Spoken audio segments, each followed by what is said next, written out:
In today's video, I want to show you an amazing technique that will allow you to drastically boost your own personalized melodic language. And it's basically, I'm going to show you how you can create your own little cell and put it on three different chords, on all major chords, on all minor chords, and on all dominant chords, which will allow you to gain dexterity, and then put it on all the circle of fifths so you can create your own little exercise that will allow you to enhance your technique, your language, and your ears. And today, I'm lucky enough to be in beautiful Marbella, and I wanted to share this view with you. So I got my travel sax because I don't have my saxophone. So I will showcase these exercises with my travel sax, but at the end I do have a recording that I did previously with my sax that I'm going to show you how I actually grab all these cells, manipulate it like I'm going to show you, and then put them on an actual chord progression. Super fun. So let's get started with minor chord. I'm going to grab a simple C minor 7 chord. You can see it right here, and I'm going to create a little basic little cell. I'm not going to worry too much about rhythms. It's just going to be really simple eighth notes and 1/4 note.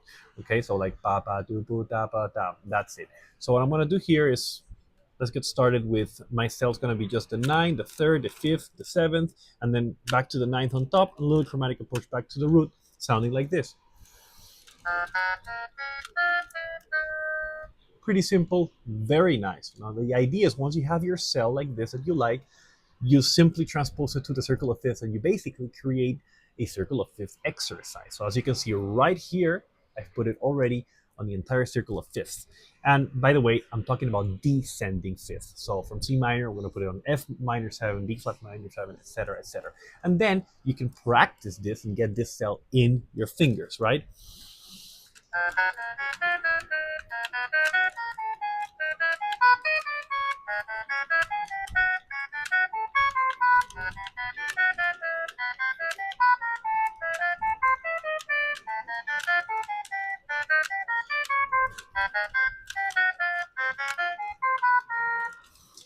Pretty nice. So you can practice that and speed it up with a metronome and use it as a technical moment, but you wrote it, which is great because you're not just reading a book. You wrote your little cell, and now you're getting better at it and enhancing your ear. So now the next step is what you can also do is you don't have to, you read it from the circle of fifths, but you can also do like my concept of the matrix of inversions, and you can actually alternate and jump from one key to the next. So you can do the first one in C minor 7, then you can look at your exercise and go, oh, how about I do like F sharp minor 7 later? And then how about I go down to A minor 7? This way you can start listening to your own little cell on different keys right on the spot. You can totally read it. You have it right in front of you, but it used to train your ear. So check it out. How about I do C minor 7? Then I can do F sharp minor 7 and then A minor 7.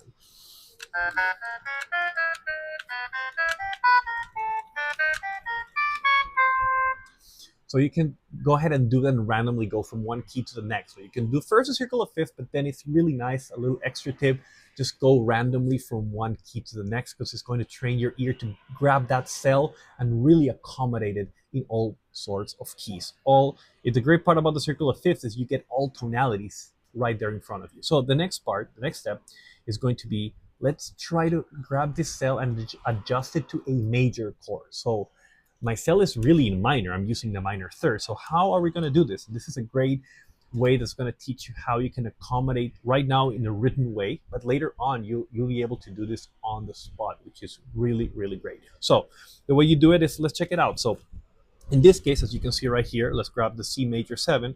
I kept that E flat, but now I'm treating it as a chromatic approach, and then I'm using the major 3rd, right, the E.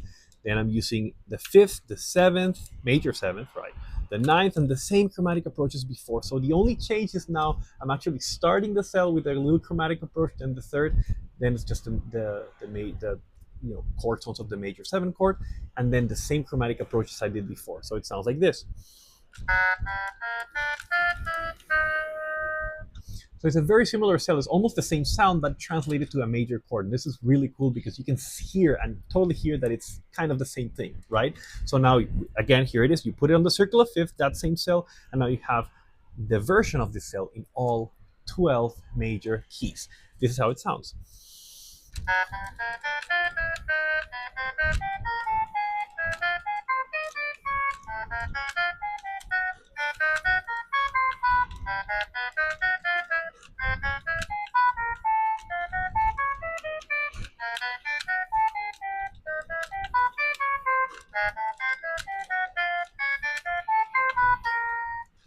And there it is. I just played that cell on all 12 keys, and you can do the same thing as before. You can randomly alternate keys and use it as a little matrix and have fun with it and have the exact equivalent, not the exact equivalent, but a similar equivalent, right, of that cell that you started it in minor. Now you have it on major.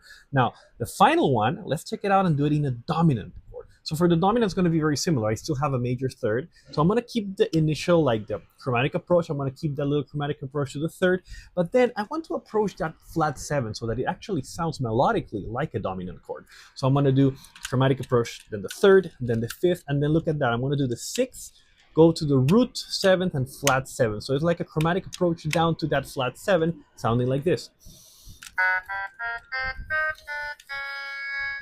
So now it's an equivalent of that cell, but then you can totally hear that dominant sound. Again, here it is, the entire thing on the circle of fifths, and you have the third exercise of your cell now on all dominant chords.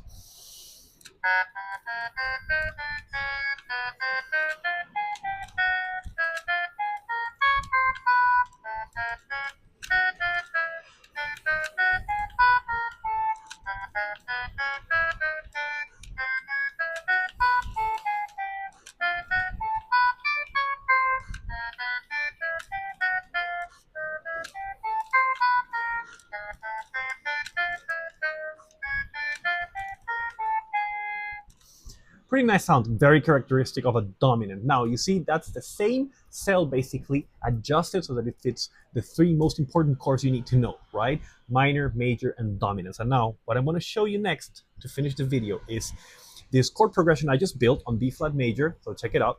You can see a combination of minor, dominant, and major chords. And I'm basically going to apply all the cells you've seen in here. So when you see a minor chord, it's going to be the cell from minor. When you see a dominant, the cell from dominant, and then if it's a major, the same cell from major chord. So basically you can literally copy paste and put them around here, and this is the end result. Now you might see a few little extra things, like for example, you see I applied octave displacement, like on the second system. You can see instead of I did. So you can see the octave displacement is an amazing tool that you can use to instantly change the color and direction of the phrase using the exact same notes, just by changing the octave of a few notes of the cell. But I'll do that on another video, because today it's only about understanding how to build that same equivalent cell over the three most important chords. So let's check it out. I actually have an entire recording of this with the backing track and me playing the alto sax, so you'll get to hear exactly how this sounds. Let's check it out.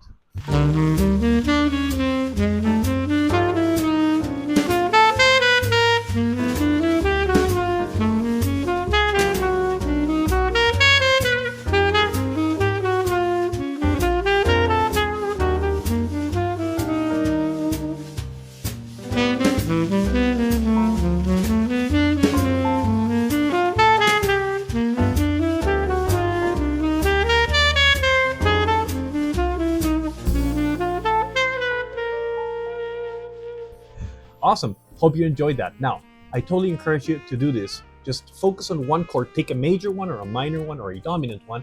Develop a little cell that you really like the color. Then try to write the equivalent in minor. So change a few notes and then do equivalent in major. So don't change too many things. Try that the overall sound is very similar. You just change so that maybe you have a major third when it's major or dominant, etc. You can add a chromatic approach here, but the essence of the phrase should be the same. Later on, you can transform these cells rhythmically and things like that. But this is just so that you can gain technique instead of reading it from a book. How about you develop your own exercise, develop your own dexterity, your own technique, and your own musical language. I hope you enjoyed this video. If you're not a subscriber yet, make sure to subscribe, turn on notifications. We post weekly tutorials in English and Spanish. And if you really want to take your playing to the next level and you want direct feedback and you don't just want to buy another course, then I encourage you to join my Improv Mastery Circle. It's my exclusive private community where I host my step-by-step roadmap, where you'll get direct feedback on your progress. You can post your progress and I'll jump in and tell you exactly the things you need to do to improve. And then we do live group coaching calls and a lot of other amazing things, plus access to all my materials. I left a link in the description for you so you can go check it out. Thank you so much for watching this video, and I'll see you in the next one.